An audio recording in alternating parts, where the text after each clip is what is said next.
So I'm so curious to know your answer to this. The fact that I get to ask it is even such a privilege.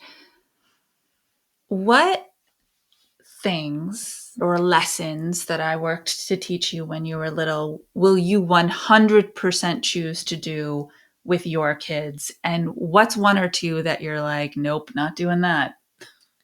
Things that I definitely will do is create opportunities of independence in a fun way.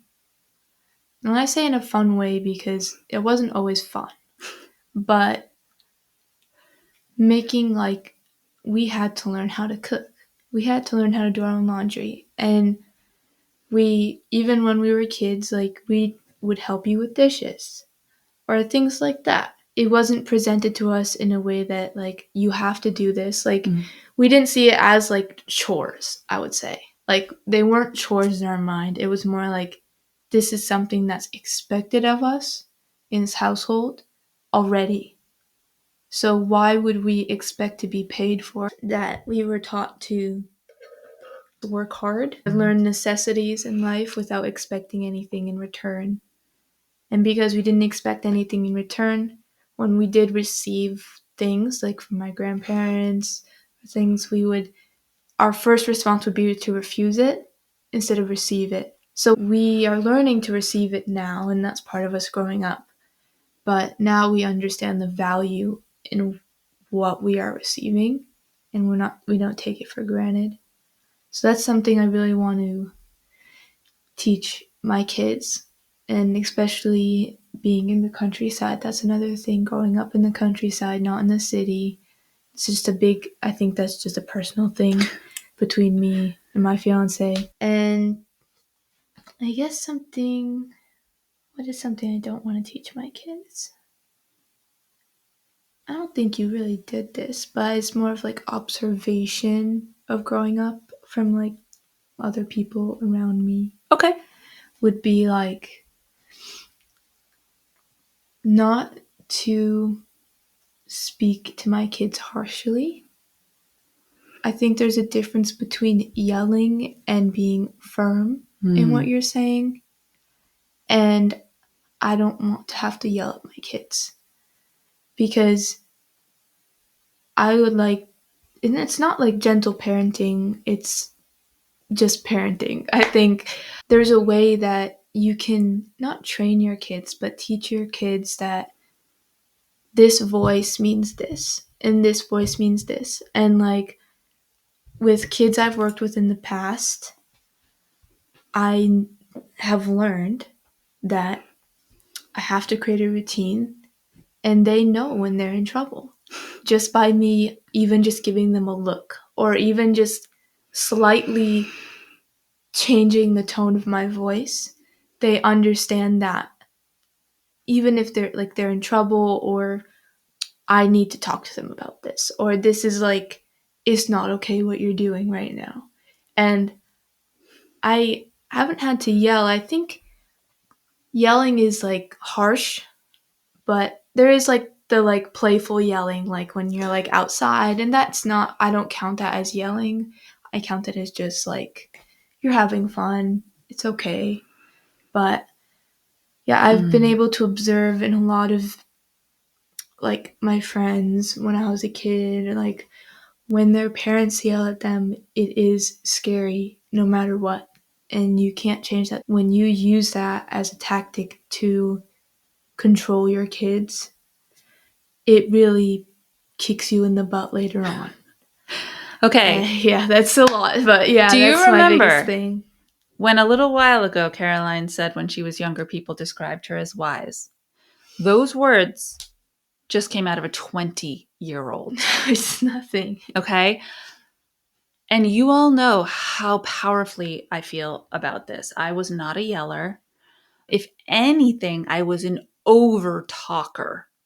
I probably could have used less words to say more, and I'm much better at that now.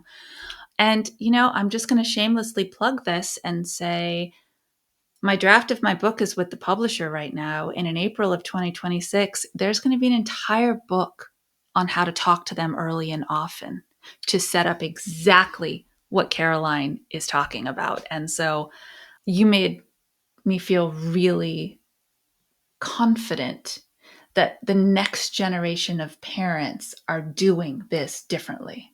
I think there's been a shift. I've seen a shift in parents, especially with this technology age. We've been able to see the effects, and people are changing now. They're trying to do something about it. And so I'm very thankful for that, because I know my kids will be growing up in a technology world, but there are ways to not control it, but to just help them understand that that's not everything.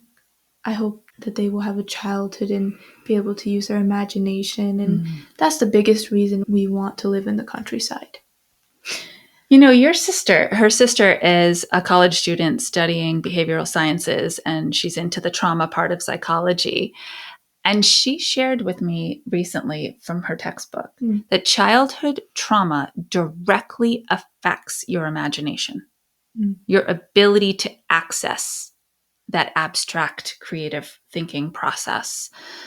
And I'm really glad you brought it up, because you were anti-technology Yeah. to like a scary degree, quite honestly. I didn't get a phone until I was, 16?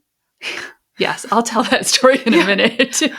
So my kids grew up with the evolution of the iPhone. iPhone came out in 2005, but it was like super baby iPhone at that point, the iPod Touch and all that jazz.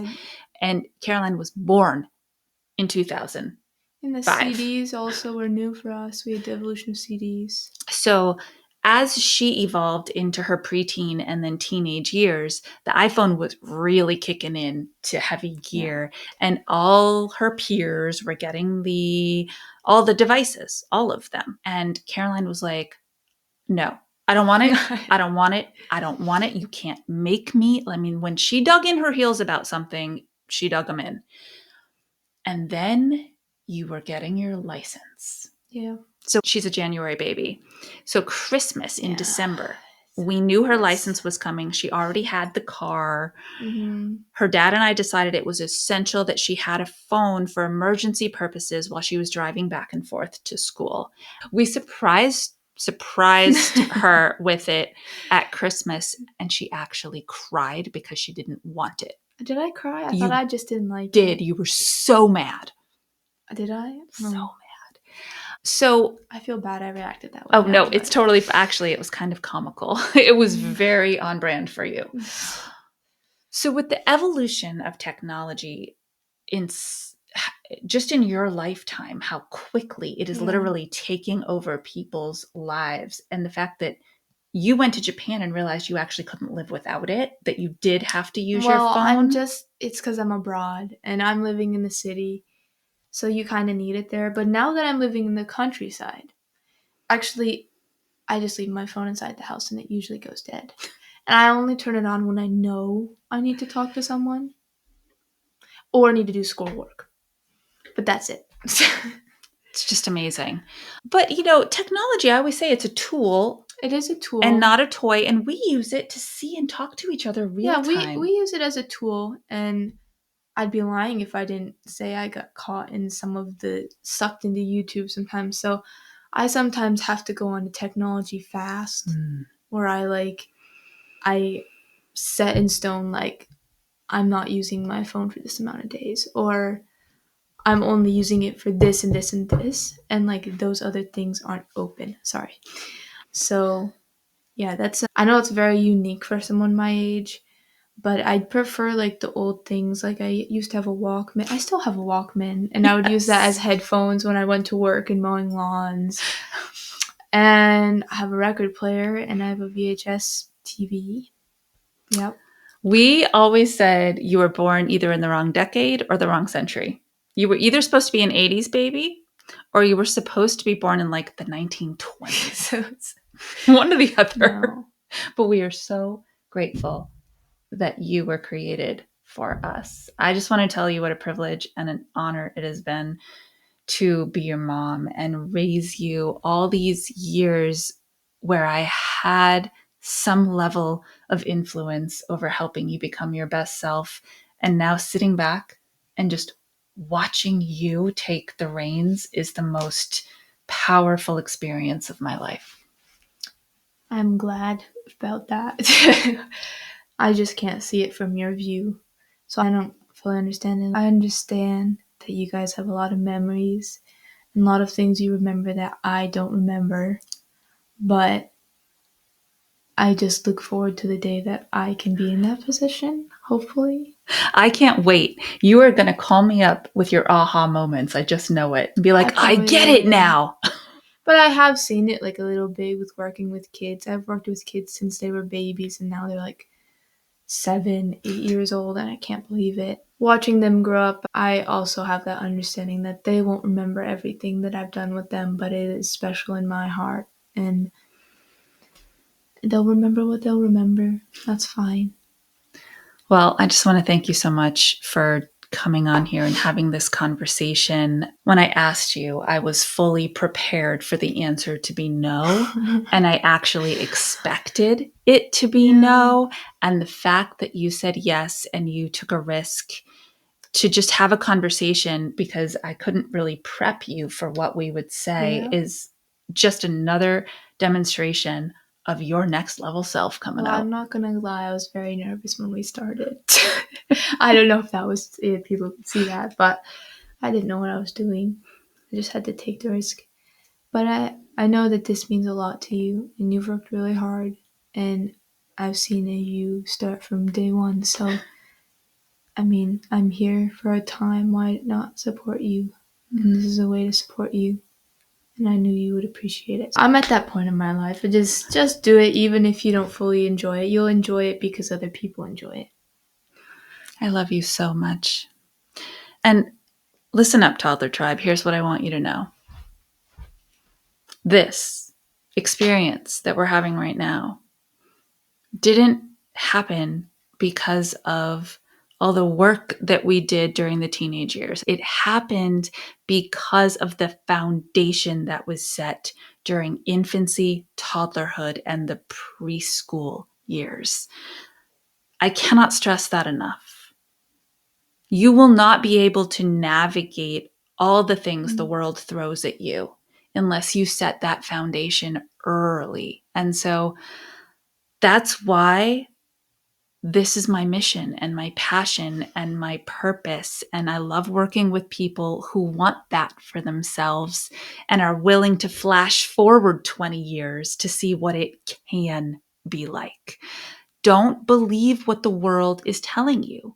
From the minute you get pregnant, moms and dads are told, watch out, those toddler years are going to be terrible. Watch out, those teenage years are terrible. It doesn't have to be. If you're ready to do it different, that's what I'm here for. And I'm so blessed that that is a gift that I have been given, and clearly a gift that she has been given too. So, you know what to do. Stay mindful and proactive until our next episode as we transform the toddler years.